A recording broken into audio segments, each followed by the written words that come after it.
Assalamualaikum warahmatullahi wabarakatuh. Sebelum itu saya perkenalkan diri saya.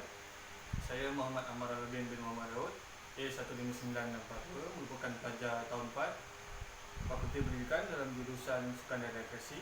Hari ini saya akan membentangkan berkaitan dengan tajuk kajian saya, ini tesis saya yang tajuk Gaya Kepimpinan Jurulatih yang diminati atlet Universiti Kebangsaan Malaysia. Saya telah dibimbing oleh Dr. Muhammad Zuan Mahmud sebelum saya berpindah kepada Dr. Anwar Ahmad. Baik, untuk sebab pengenalan, kepimpinan jurulatih dianggap sebagai unsur yang kritikal dalam menentukan pencapaian matlamat ahli bimbingannya. Okey, sebagai pengenalan, saya merupakan atlet lawan pedang UKM yang pernah berkhidmat dengan UKM sebelum ini, dan saya pernah mendapat pencapaian di Sukit Melpas.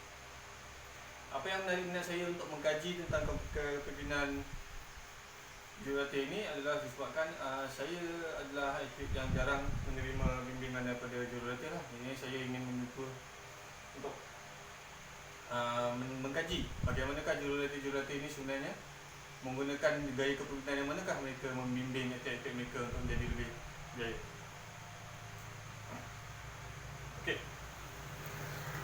Seterusnya kita pergi kepada kajian literature. Kajian literature pertama, subtopik yang pertama adalah konsep kajian, yang mana saya mendapati bahawa jurulatih ini adalah seorang pemimpin. Okay?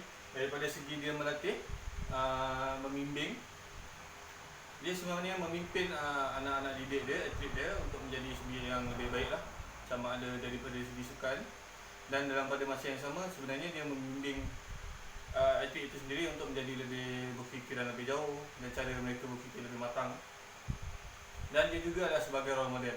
Apa-apa yang dilakukan dan tindak tanduk seorang jurulatih itu adalah bimbingan dan teladan kepada atlet-atlet mereka. Jadinya, jikalau seorang jurulatih itu gagal menjadi role model yang baik, maknanya mungkin atlet mereka akan berjaya tetapi tidak mempunyai sifat disiplin yang cukup tinggi lah. Dan poin terakhir untuk subtopik ini adalah mengajar dan membimbing. Okay? Sudah tentunya seorang jurulatih itu sifatnya adalah seperti seorang guru, yang mana dia akan mengajar dan membimbing atlet-atlet yang berada di bawah bimbingannya. Yang mana kita tahu tidak semestinya seorang atlet itu akan mempunyai basic yang kuat sebelum dia masuki satu-satu fasa yang mana mereka akan berjumpa dengan jurulatih yang profesional. Okay, seperti saya sendiri, saya adalah atlet yang bermula daripada kosong sebelum ketika saya mengenali sukan yang saya akan ceburi. So, topik yang kedua adalah jenis-jenis kepimpinan jurulatih. Daripada kajian saya terhadap tesis-tesis yang lepas ataupun kajian-kajian yang lepas, ada lima subtopik bagi jenis-jenis kepimpinan jurulatih yang dapat saya kenali. Ini autokratik, timbang rasa, insentif, adhokratik dan laissez-faire. Okay? Saya terangkan satu-satu. Autokratik adalah sifat seorang jurulatih yang mana dia membimbing dan memberikan cadangan kepada anak bimbingannya, yang mana dia akan menentukan sama ada mereka perlu melakukan sesuatu ataupun tidak, dan dari situ mereka membimbing untuk atlet itu lebih mengenalilah tujuan dan hala tuju yang mana mereka ingin pergi. Timbang rasa ini adalah satu, apa yang boleh saya katakan untuk timbang rasa adalah bila seorang jurulatih itu terlalu memberikan peluang kepada atlet mereka untuk melakukan sesuatu aktiviti, maknanya ataupun suatu aktiviti ataupun latihan lah. Maknanya dia tidak meletakkan sama ada atlet itu perlu berada dalam keadaan yang terlalu push ataupun berada dalam keadaan biasa-biasa bagi menjalani suatu latihan. Yang ketiga adalah insentif. Insentif ini adalah jurulatih yang berteraskan kepada ganjaran. Okay? Insentif adalah jurulatih yang berteraskan kepada ganjaran, yang mana setiap kali dia ingin meningkatkan motivasi atlet mereka hanya bertujuan hanya menggunakan tujuan insentif, ini ganjaran, sama ada motivasi ataupun ganjaran estetik atau insentif lah. Kemudiannya adhokratik. Adhokratik adalah sifat jurulatih yang mana dia mementingkan pandangan dirinya saja dan tidak mementingkan pandangan atlet. Seperti jikalau latihan itu sepatutnya dijalankan dengan cara yang keras, harus dijalankan dengan cara keras, tidak perlu timbang rasa. Maknanya dia tidak mementingkan keadaan atlet mereka ataupun apa yang atlet mereka seterusnya ada laissez-faire. Laissez-faire ni adalah jurulatih yang berada dalam keadaan 50-50, bermakna dia tidak memberikan sesuatu yang tegas dan dia tidak menekankan untuk atlet itu melakukan sesuatu yang lebih mencabar kepada diri mereka. Baik, untuk metodologi kajian. Metodologi kajian adalah satu skop yang mana menyatakan metodologi kajian itu bagaimana kajian itu dijalankan, apakah instrumen yang digunakan, seberapa banyak responden yang mereka yang disasarkan untuk satu-satu kajian tu. Okey. Bagi metodologi kajian saya adalah kajian ini adalah berunsurkan kuantitatif. Ini saya mengira lah, tidak mengenai kualitatif, ini kita menemuduga seberapa orang saja, tetapi saya menggunakan kuantitatif. Ini menilai seberapa banyak pandangan yang boleh. Kemudian ni kaedah tinjauan. Kaedah tinjauan ni adalah saya kalau dibandingkan dengan kaedah saya mengambil contoh kaedah tinjauan dan kaedah temubual. Kaedah tinjauan yang mana kita pergi ke satu tempat, kita meninjau keadaan mereka dan kita mengenal pasti data-data yang perlulah.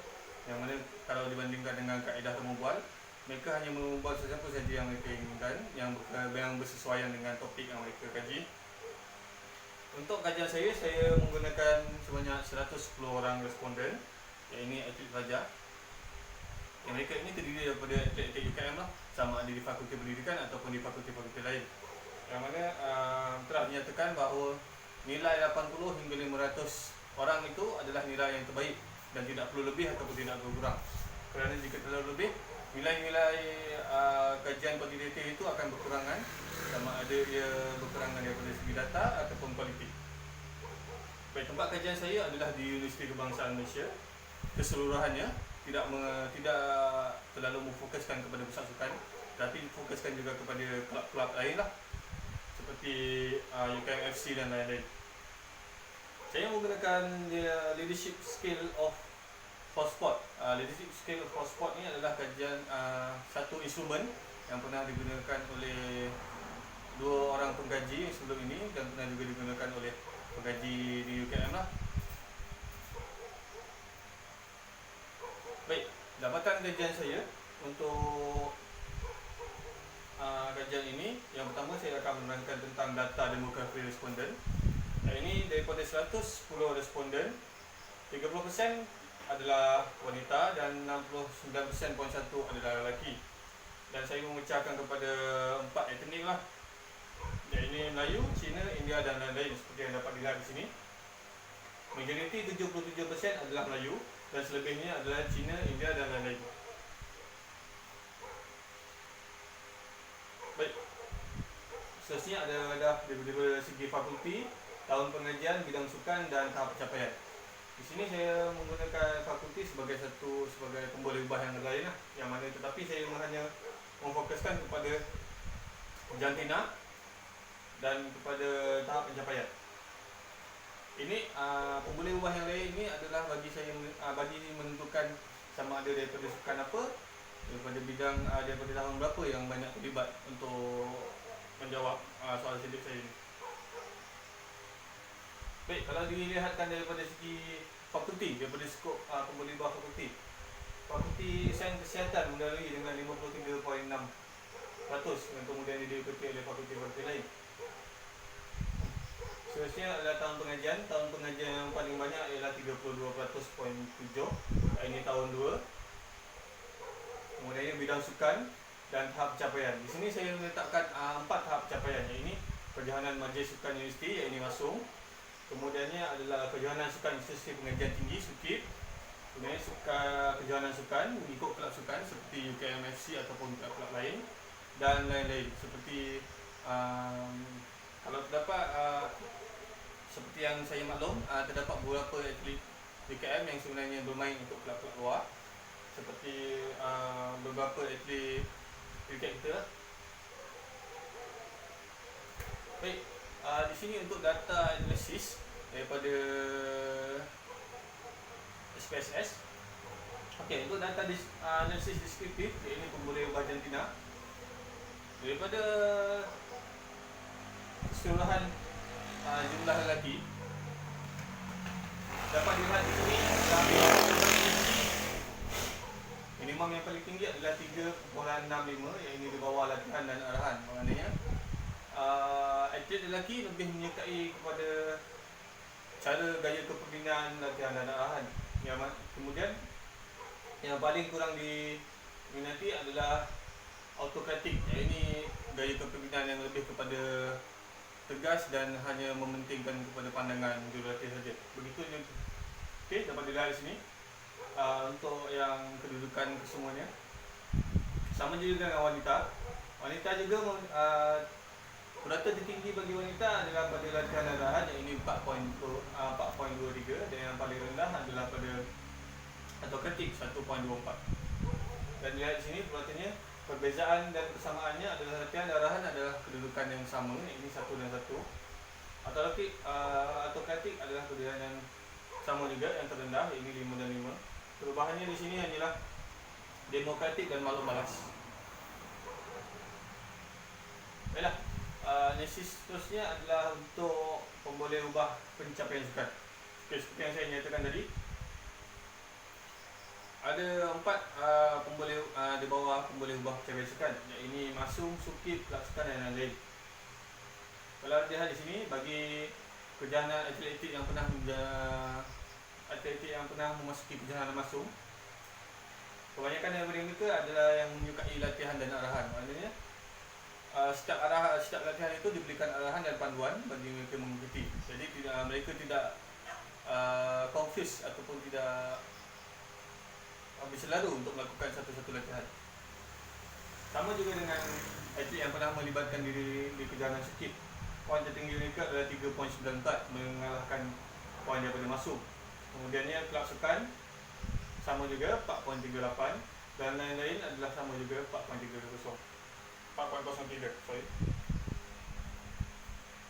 Baik, saya menggunakan 2 kajian selain daripada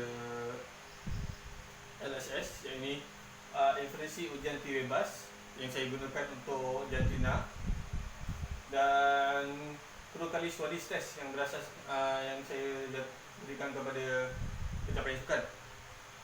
Di sini dapat dilihat poin-poin ini adalah lebih tinggi daripada 0.5, dan poin-poin ini juga sama juga lebih tinggi daripada 0.5. Maksudnya gaya kepimpinan yang paling disukai adalah dengan purata yang paling tinggi lah.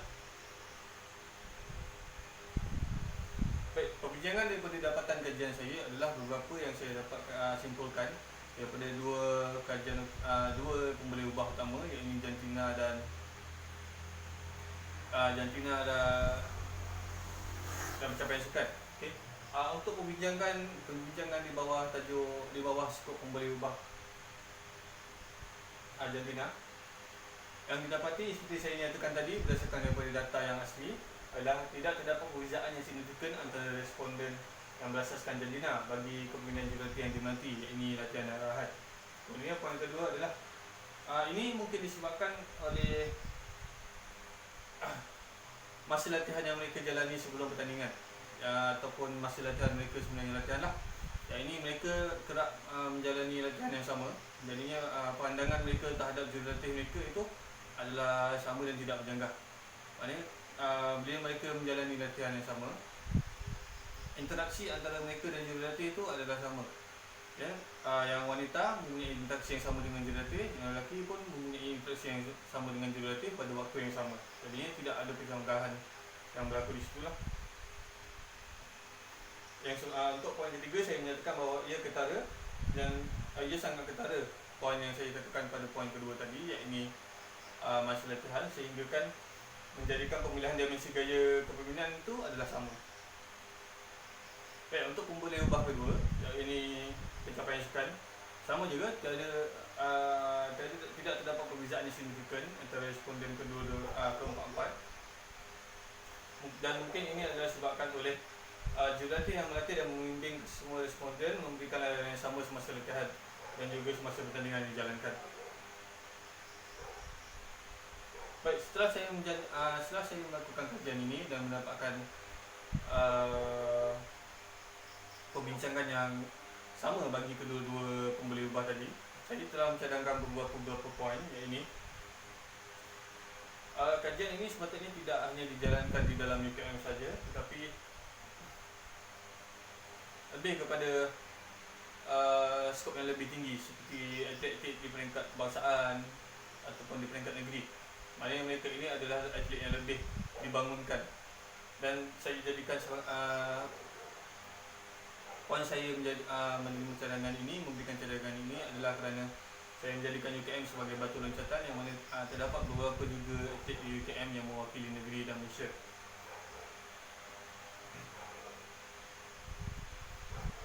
Okey, selain itu, poin yang seterusnya adalah